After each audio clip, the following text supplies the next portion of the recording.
What's up guys, it's me Jeremy, and it's about time that I finally update the list for the skins that buff your champion.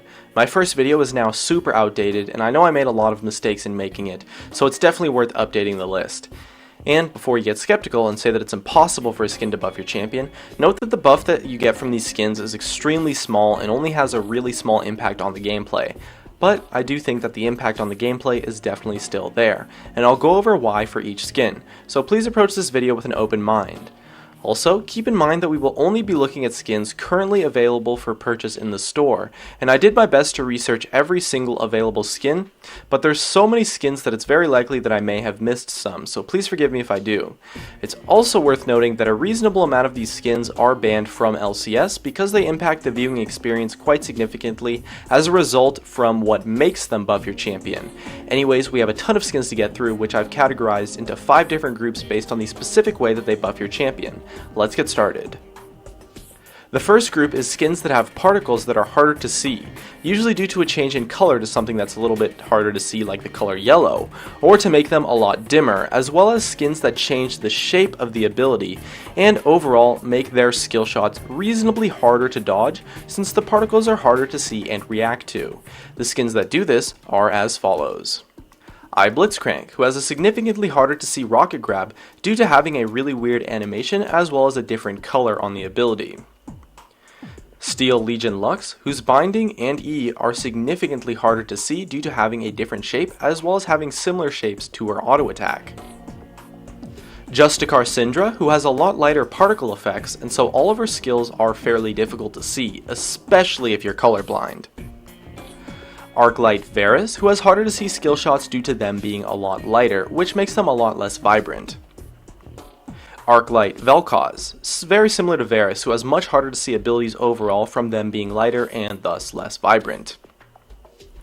Masked Shaco, whose Q smoke animation is extremely difficult to see, especially from the Fog of War. Dark Valkyrie Diana, who has a much darker Q animation. Hired Gun Lucian, who has much harder to see colors on his abilities. Sad Robot Amumu, who has a Q animation that is much harder to see by being a lot dimmer and more gray.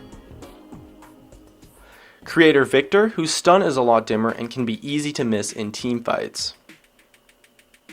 And Atlantean Syndra, who makes her skills harder to see by being a color extremely similar to the river and so a lot harder to notice overall.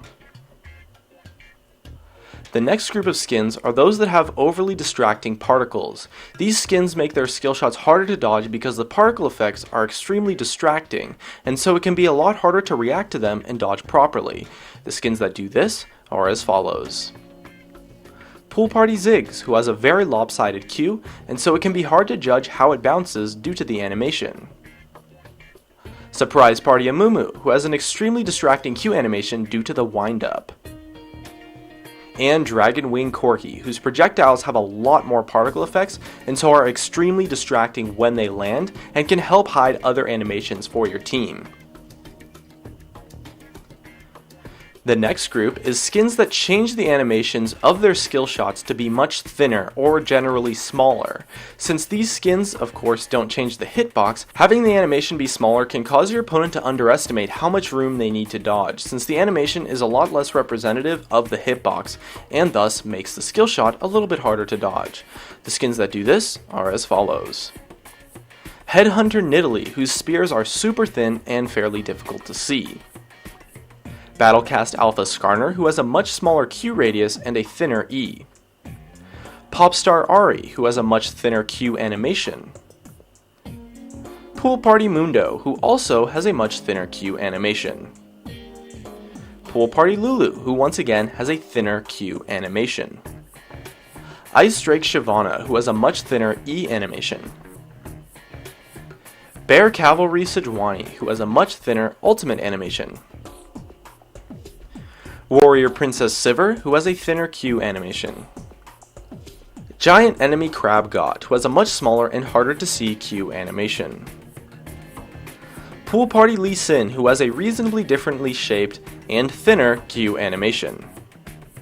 Death Blossom Elise, who has a thinner cocoon projectile. Pentakill Olaf, who has a thinner axe projectile. Pool Party Graves, who has a thinner Q animation. Forsaken Jace, who has a much thinner Q and EQ combo animation. And Battlecast Vel'Koz, who has a thinner ultimate and a reasonably distracting animation on his Q as well.